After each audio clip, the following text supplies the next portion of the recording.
ગત રોજ સોમવારથી દેવાધિદેવ મહાદેવના શ્રાવણ માસનો પ્રારંભ થયો. સુરેન્દ્રનગરના થાનગઢ ખાતેના ગ્રામ્ય દેવતા શ્રી વાસુકી દાદાના મંદિરે વિશેષ પૂજા સાથે ઉજવણી. થાનગઢ કેટલા દેવદેવીઓની પૂજા અને આરાધના થશે.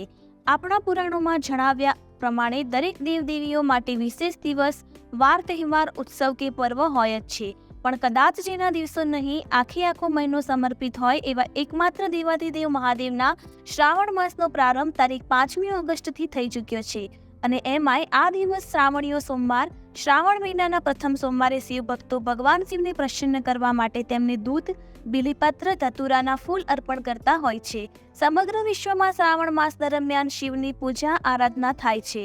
મારે વાત કરવી છે અત્રે થાનગઢના ગ્રામ્ય દેવતા શ્રી વાસુકી દાદાના મંદિરે તારીખ 5મીના સોમવારે શ્રાવણ માસ પ્રથમ સોમવારે ધામધૂમથી ઉજવણીની વાસુકી દાદાના મંદિરના મહંત શ્રી પ્રશાંતગીરી બાપુ તથા શ્રી નીરજગીરી બાપુએ એક યાદીમાં જણાવ્યા મુજબ નાગ દેવતા શ્રી વાસુકી દાદા થાનગઢના ગ્રામ્ય દેવતા તરીકે પરંપરાગત રીતે પૂજાય છે.